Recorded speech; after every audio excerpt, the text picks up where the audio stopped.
DAP में nitrogen भी होती है, फास्फोरस भी होती है। मैम पहले आप इसको थोड़ा सा सूंघ लीजिए, इसमें कोई स्मेल नहीं आ रही होगी। नहीं, तो डीएपी में चूना मिलाया है और इसको ऐसे रब कर रही है। इसकी पंजेंसी जो आएगी ना, तीखी बदबू। गंध जो आएगी, तो वो सिग्निफाई करती है कि इसमें नाइट्रोजन है। ये जो है एमओपी, ये वाटर सॉल्युबल है, तो आप मिलावट की पहचान देख सकते हैं कि इसके तले में कितनी सारी जम गया ईंट। अब डॉक्टर साहब बात करेंगे यूरिया की। इसमें कोई कूलिंग का इफेक्ट भी नहीं आ रहा होगा, आप देखें। और जब आप इसको पानी में डाल करके इसको घोलते हैं, और ये बहुत ठंडा पानी जैसा लग रहा है।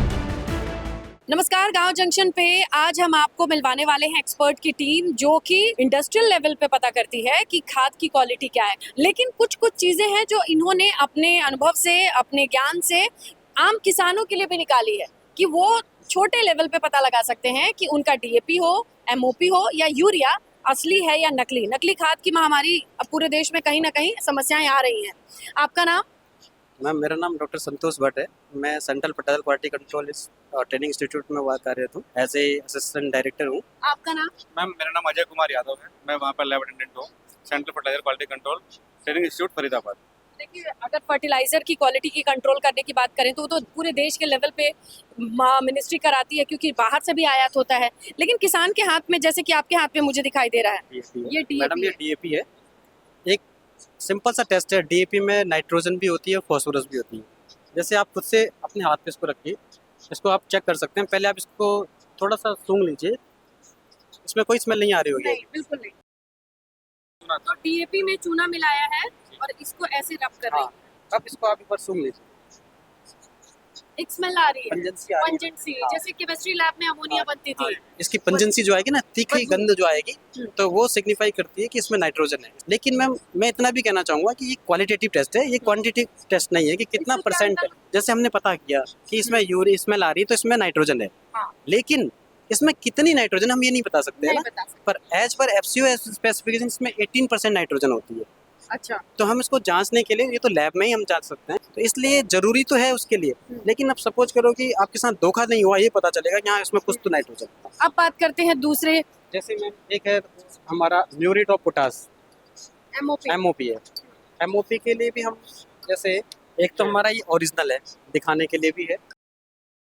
थोड़ा सा एमओपी डाल करके किसान के पास टेस्ट ट्यूब हो या ना हो कोई दिक्कत नहीं है, वो कोई भी कांचा ग्लास ले सकता है। इसमें थोड़ा सा पानी डाल दिया, क्योंकि ये जो है एमओपी ये वाटर सॉल्युबल है, पानी में घुलनशील है।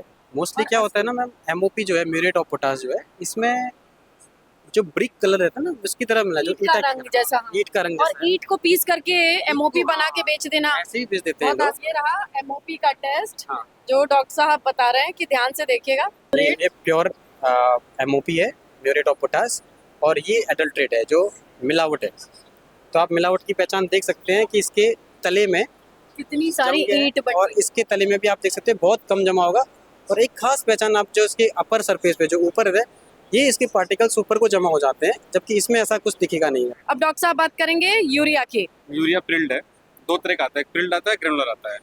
अभी आपको प्रिल्ड और ग्रेनुलर दोनों का दिखा सकते हैं। ग्रेनुलर है तो मतलब थोड़ा सा मोटा होगा दाना इसका, पार्टिकल साइज में, और ये जो है थोड़ा बारीक। ये प्रिल्ड है, छोटा दाना, बस यही इसका साइज ही, इसका आइडेंटिफिकेशन डिफरेंस तो नहीं। इसे दो क्यों बनाया गया है, जब किसान के लिए ये जाके घुलना ही है? नहीं मैम, दोनों का ना इफेक्ट रहता है, पार्टिकल साइज का डिफरेंस रहता है, मोड ऑफ एप्लीकेशन में, mode of release of the nitrogen in soil.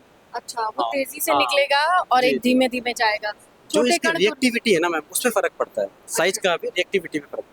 में नीम कोटेड होती है और एक नॉर्मल मैम। होती है। दोनों में डिफरेंस ये रहेगा कि ये है नॉर्मल यूरिया और ये है नीम कोटेड यूरिया। अब इसमें अंतर ये है मैम कि इंडस्ट्री में भी यूरिया यूज होता है बहुत सारे चीज़ों में। मिलावटखोरी में बहुत बड़े पैमाने पे। जैसे मैम यूरिया पे सब्सिडी मिलती है, ठीक है। अब इसको ब्लैक मार्केटिंग करके, क्योंकि ये तो सस्ता हो जाता है सब्सिडी मिलने के बाद, अब इंडस्ट्री वालों को भी यूरिया चाहिए, तो वो क्या करते हैं ना कि ये जो सब्सिडाइज्ड है वो अपना लेते हैं, है ना। कुल मिला के इंडस्ट्री जो है किसान का हक मार के उनका वो वो भी होता है, यूरिया उठा के होता है, है। जो किसान के मद में आनी चाहिए वो इंडस्ट्रीज में जा रही है। इंडस्ट्री में भी जाती है। तो सरकार का इसी तरफ फोकस था कि इस तरीके से एक्टिविटी ना हो, इसलिए इसको नीम कोटेड, जो नीम ऑयल है उससे कोटिंग कर दी गई। बनता तो सेम है प्रोसेस, लेकिन जब इसकी बर्थिंग होती है ना, जब इसको पैकिंग के उससे पहले क्या करते हैं, इसमें नीम का स्प्रे कर देते हैं और सुखाते हैं उसको। तो उससे क्या होता है, इंडस्ट्री में यूज करने लायक नहीं इंडस्ट्री में बचती। नहीं कर पाएगा। इंडस्ट्री वाले यूज इसलिए नहीं किसान कर को सकते। नीम ऑयल से दिक्कत नहीं है। उससे कोई दिक्कत नहीं है उसको। तो यही अंतर है इसमें कि नीम कोटेड और इसमें क्या डिफरेंस है। एक प्योरिटी आप चेक कर सकते हो।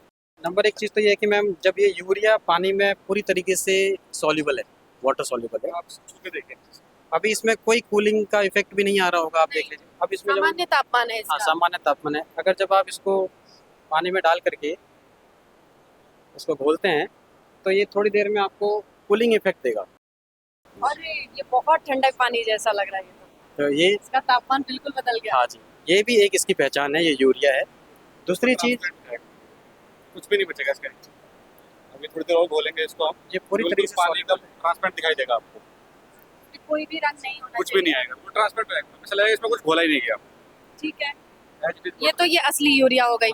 अगर कोई नकली अगर यूरिया होगी तो वो पूरी तरीके से वाटर सॉल्युबल भी नहीं होगी और ट्रांसपेरेंट भी नहीं होगा। जैसे मैंने आपको दिखाया कि ट्रांसपेरेंट नहीं होगा। इसमें कोई ना कोई रंग आ जाएगा। हाँ। अच्छा मान लीजिए सैंपल आए तो कितने देर में पता लग जाएगा कि ये नकली है या असली है? मैम वो तो एक प्रोटोकॉल होता है कि उसको फॉलो करना होता है, जैसे कि सैम्पलिंग करने के 15 दिन के अंदर पता चलना तो चाहिए। वक्त क्यों लगता है 15 दिन? क्योंकि लैब टेस्ट है मैम, क्योंकि अलग अलग टेस्ट होते हैं। एक ही सैंपल में भी आप देखेंगे तो उसमें कम से कम 6-7 टेस्ट होते हैं, उसको ताकि फॉलो जल्दी करना से जल्दी पता चले और एक फसल चक्र में कम से कम इतना नुकसान ना हो पाए। जी जी जी। क्योंकि 15 दिन में किसानों के साथ खेल बदल सकता है। हाँ मैम ये तो है। आपको बताया कि जैसे लैब की टेस्टिंग, स्टेट में लैब की टेस्टिंग हो गई, उसके बाद NTS जो नेशनल टेस्ट हाउस है वहाँ की टेस्टिंग हो गई। अगर उन दोनों की रिपोर्ट में अगर डिफरेंस है ना, तब जाके आपको रेफरी लेवल पे भेजेंगे। अगर स्टेट की लैब में और NTS की लैब में अगर सेम पैरामीटर में अगर नॉन स्टैंडर्ड है तो फिर वो फाइनल माना जाएगा। अगर दोनों में वाइड वेरिएशन है, अलग अलग पैरामीटर में फेल है, तो ऑटोमेटिकली ये हमारी लैब को आ जाता है। चलिए आप लोगों से बहुत सारी जानकारी जो लेमैन लैंग्वेज में जिस तरीके से आप लोगों ने समझाया, बहुत अच्छा लगा कि जो लोग भी इस क्षेत्र से ना हो उनकी थोड़ी बहुत चीज़ें समझ में आ गई होंगी और उनको ये अपनी पावर समझ में आ गई होगी कि सरकार ने उनके खाद की गुणवत्ता की जांच के लिए कितने स्तर पे कितनी चीजें बना रखी जी है। मैम। आप दोनों का बहुत धन्यवाद इस सटीक जानकारी के लिए। अगर आपके पास कोई सवाल हो तो कमेंट कीजिएगा, वीडियो पसंद आए तो लाइक कीजिएगा। गांव जंक्शन के लिए मैं स्नेहलता। गांव जंक्शन को सभी सोशल मीडिया प्लेटफॉर्म्स पर फॉलो करें। व्हाट्सएप चैनल और जीमेल आईडी पर भी संपर्क साध सकते हैं।